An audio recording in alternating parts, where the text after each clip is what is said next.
नमस्कार दोस्तों। तो कैसे हैं आप सब? उम्मीद करती हूँ बढ़िया होंगे। तो दोस्तों चलिए आज फिर से हमारी इस डरावनी कहानियों की दुनिया में आपका हार्दिक स्वागत है। हमने देखा था पिछले भाग में दोनों बताए गए पते पर पहुंचे। वहां पर बहुत ही बड़ा मकान था। मकान तो बाहर से बहुत ही डरावना लग रहा था। वे दोनों अंदर गए तो पता चला कि मानो वो मकान कई दिनों से बंद पड़ा हो। फिर भी क्या, हमें तो आज रात ही रहना है, राहुल ने कहा। अब आगे हम कहानी की ओर बढ़ते हैं। दोनों ने अपने अपने मोबाइल की फ्लैश ऑन की और कोई कमरा ढूंढने लगे। दोनों को एक कमरा मिल गया। उसका दरवाजा खोला तो किसी हॉरर फिल्म के भूतिया घर से दरवाजे की तरह चर्र की आवाज आई। पूरा कमरा धूल मिट्टी से सना पड़ा था। अब रात इतनी हो गई थी तो क्या साफ सफाई का जिम्मा कौन उठाए? ऊपर से दोनों को भूख भी जोरों की लग गई थी। फिर भी दोनों ने कमरे को कुछ रहने लायक बनाया और अपना सामान रखा। राज ने अपना बैग टटोला ताकि कुछ खाने के लिए मिल जाए। वो अपने बैग में कुछ न कुछ रखता है खाने को, चाहे कुछ चॉकलेट्स या फिर भी कुछ भी। आज कुछ भी नहीं था चॉकलेट वगैरह उसमें, बल्कि पूरा का पूरा एक टिफिन ही पड़ा था। राज ये देख के खुश तो हो गया, पर इसमें टिफिन रखा किसने? शायद दीदी या माँ ने रखा होगा मेरे लिए, राज ने सोचा। जिसने भी डाला हो खाने के लिए ही है। राज ने राहुल को आवाज दी, जो एक पुराने से बेड जो इस कमरे में था पर लेटा था। भूख तो लगी थी, खाना खा लो राहुल, राज ने कहा। राहुल झट से उठा और उसके पास आया। दोनों ने खाना खाया और टिफिन बंद करके रख दिया अपने बैग में। दोनों बहुत थके थे तो सोते ही दोनों को नींद आ गई। रात के करीब 9 ही बजे थे। बाहर बहुत चहल पहल थी, पर इस मकान में कोई आवाज नहीं। आवाज थी ही नहीं, केवल दोनों के खर्राटों की आवाज थी, जो राज नहीं बल्कि राहुल ले रहा था। रात के लगभग 1 बजे बाहर बिल्कुल सन्नाटा पसरा था।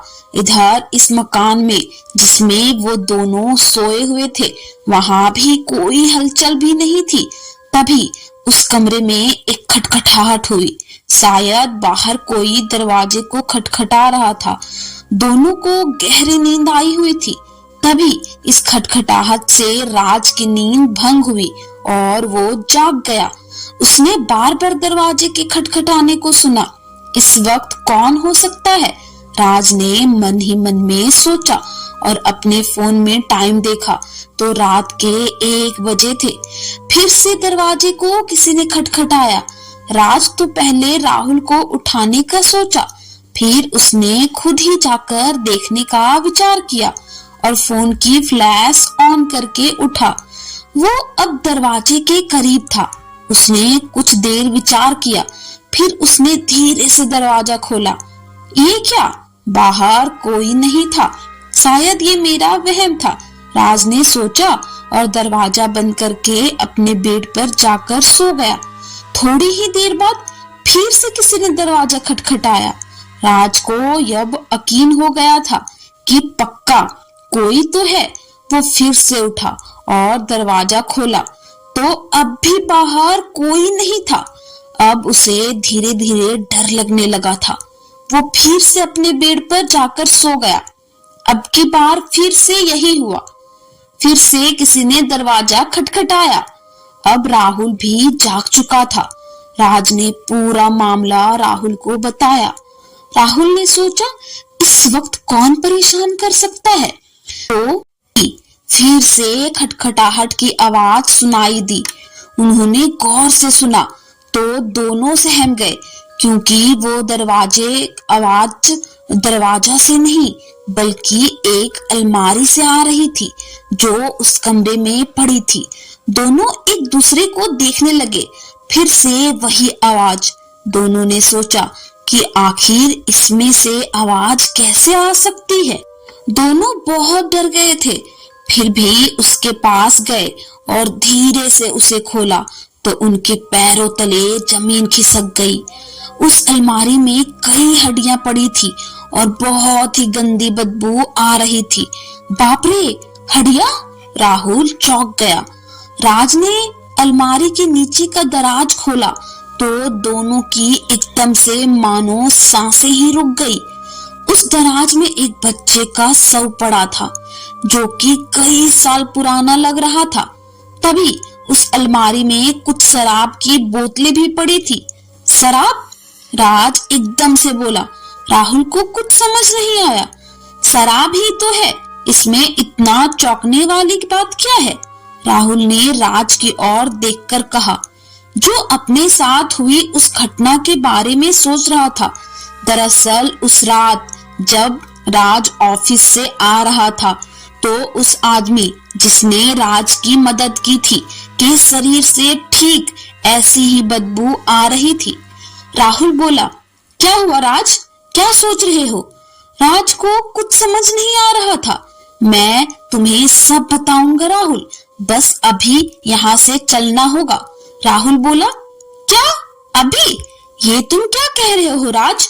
इस वक्त घर कैसे जाएंगे? और क्या हुआ, क्या बात है, बता। मैं तुम्हें सब बता दूंगा, बस अभी यहाँ से चलो राहुल, यहाँ पर मुझे कुछ ठीक नहीं लग रहा।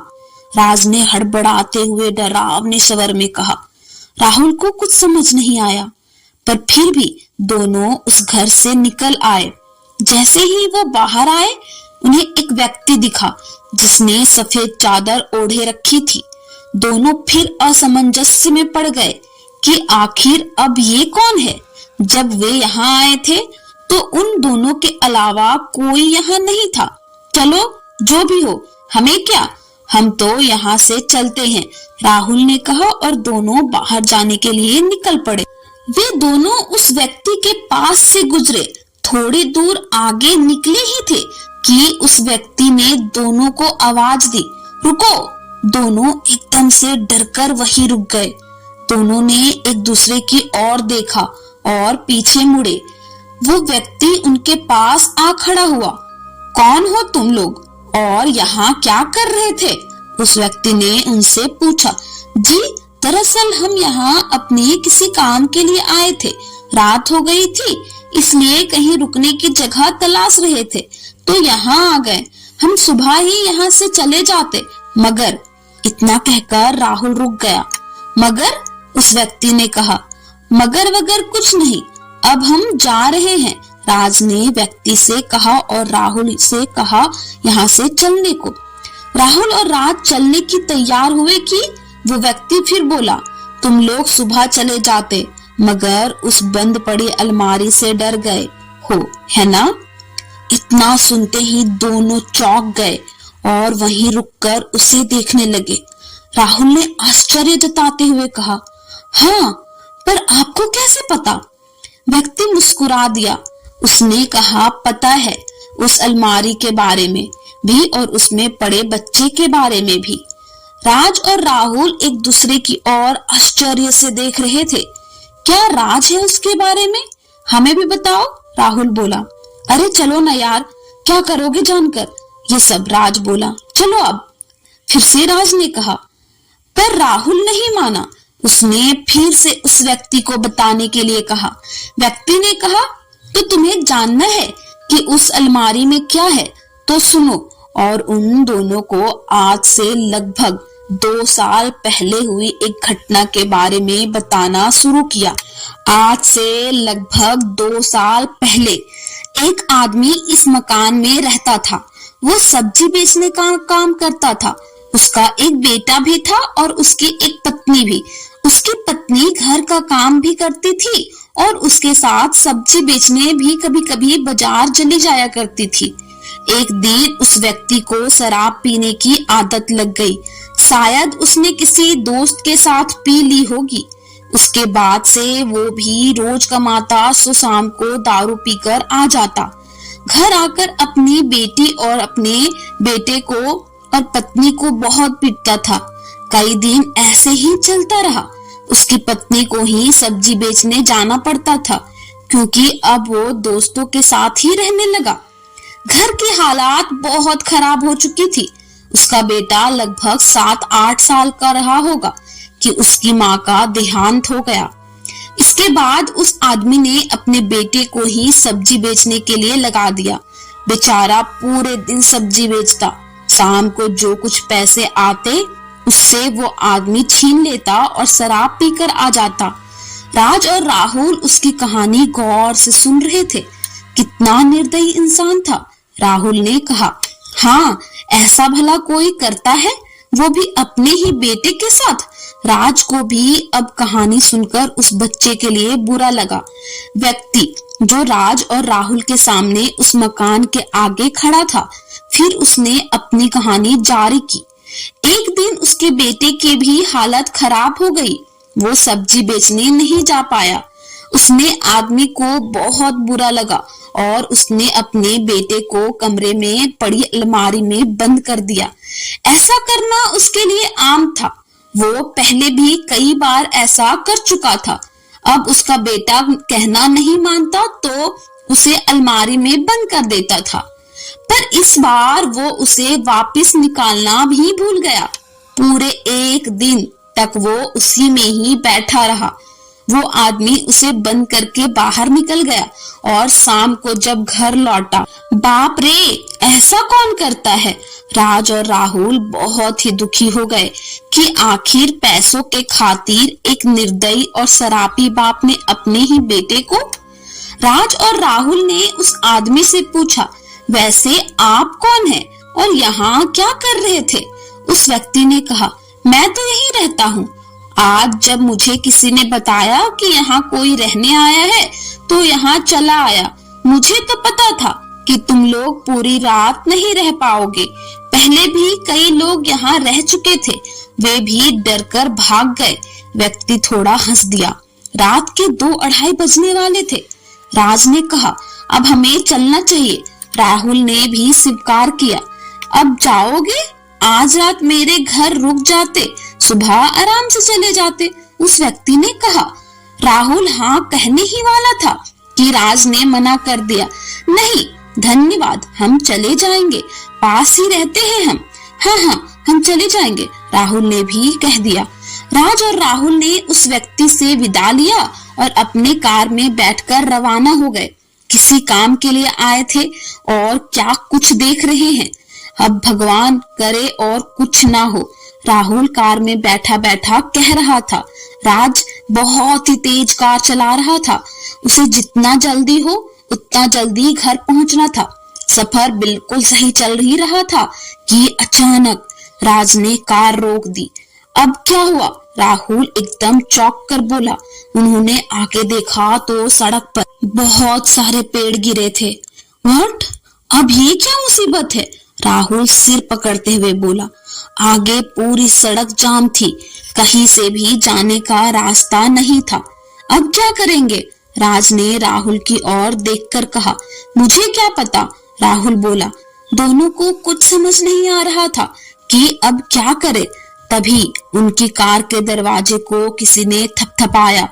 दोनों फिर असमंजस्य में थे। ओह नो, यहाँ भी कोई ना कोई तैयार है, राहुल ने कहा।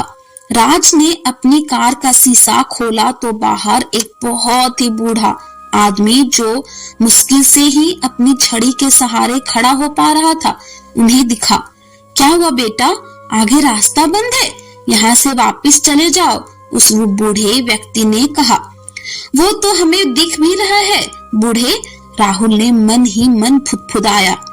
राज ने उसकी तरफ देखा तो उसने अपना मुंह दूसरी ओर कर लिया। राज ने उस बूढ़े व्यक्ति से पूछा, तो अब हम क्या करें? अब हम वापस कैसे जाएं? अब तुम्हें वापस ही जाना होगा बेटा, आगे जाने का कोई रास्ता नहीं है, उस व्यक्ति ने कहा और चल दिया। राज ने अपनी कार मोड़ ली। अब वे दोनों वापस दिल्ली जाने लगे। वे दोनों बहुत ही परेशान हो चुके थे। सबसे ज्यादा तो राज परेशान था, क्योंकि उसके साथ हमेशा ही ऐसा ही होता है। वे कुछ दूर चले ही थे कि उन्हें सड़क पर एक बच्चा दिखा जो फल सब्जी आदि बेचने वाली रेडी के लिए खड़ा था। उसे देखकर दोनों का दिमाग घूम गया। आखिर यहाँ और इस वक्त ये बच्चा यहाँ कर क्या रहा है? राहुल को बहुत ही आश्चर्य हुआ। अब वे उसके बहुत करीब थे तो राज ने कार रोक दी। कार का शीशा खोला तो वो बच्चा उनके पास आया और बोला, कुछ फल खरीद लो साहब, बहुत गरीब हूँ, कुछ पैसे दे दो साहब। दोनों को उसका व्यवहार बहुत अजीब लगा। घर में केवल पापा हैं जो बहुत डांटते हैं मुझे। अगर मैं ये सब्जी और फल नहीं बेचूंगा तो वो मुझे बहुत पीटेंगे। बच्चे ने कहा, तुम्हारे पापा शराब भी पीते हैं? राहुल बीच में ही बोल पड़ा। राज बोला, ये तुम क्या पूछ रहे हो इससे? उस आदमी में वो आदमी शराब पीकर अपने बेटे को पीटता था और सब्जी बेचने के लिए भेजता था। तो राहुल इतना कहकर चुप हो गया। राज ये सुनकर अपना माथा पीट लिया। तू पागल तो नहीं हो गया? वो कब का मर चुका है। और ये तो उसने कार के बाहर देखा, वहां पर कोई नहीं था। अभी जो बच्चा रेडी लिए खड़ा था वो भी गायब था। अरे ये बच्चा कहाँ गया? दोनों चौंक गए। देखा, मैंने कहा था ना, ये कोई असली नहीं बल्कि वही बच्चा था शायद। राहुल हंस पड़ा, पर कुछ देर के लिए ही, क्योंकि इस डरावने माहौल में भला किसे हंसी आए। राज ने अपनी कार फिर से स्टार्ट की और बहुत ही तेज से चलाने लगा। थोड़ी ही दूर गए थे कि राज ने फिर से कार रोक दी। आगे देखा तो उनकी आंखें खुली की खुली रह गई। वही बूढ़ा आदमी सड़क के किनारे खड़ा था। वो फिर से कार के पास आया और बोला, तुम लोग यहाँ कहाँ जा रहे हो? आगे रास्ता बंद है, तुम्हें वापस दिल्ली जाना होगा। दोनों बहुत ही परेशान थे। आखिर ये कैसे हो रहा है? अभी तो इसी के कहने पर वे मुड़े थे और अब दोनों बहुत डर गए थे। राज ने बिना कुछ कहे सुने कार को मोड़ा और जितना हो सके तेज चलाने लगा। ये क्या कर रहे हो राज? राहुल चिल्लाया। कुछ नहीं, तुम चुपचाप बैठे रहो, राज ने कहा और कार चलाता रहा। लगभग आधे घंटे तक वो कार को चलाता रहा। फिर उसे रास्ता जाना माना सा लगने लगा। अब वे दोनों अपने ऑफिस पहुंच चुके थे। राज ने अपने घर की ओर कार चलानी जारी रखी और घर पहुंच गया। राज अपने घर के सामने कार रोकी। तुम आज रात मेरे घर पर रुक जाओ, सुबह चले जाना, ओके? राज ने कहा। राहुल रात को उसी के घर पर रहा और राहुल सुबह अपने घर चला गया और राज सुबह देर तक सोता रहा। आज जब भी राज वो घटनाएं याद करता है तो अंदर तक सहम उठता है। दोस्तों, मैं आशा करती हूँ कि इस बेहद रोचक हॉरर और सस्पेंस से भरी कहानी आपको जरूर पसंद आ रही होगी। अगर आपको यह हमारी कहानी पसंद आ रही है और आप हमारे चैनल पर पहली बार आए हैं तो चैनल को जरूर सब्सक्राइब करें ताकि रोज आपके पास ऐसी हॉरर और रोमांचक कहानी पहुंचते रहे। धन्यवाद।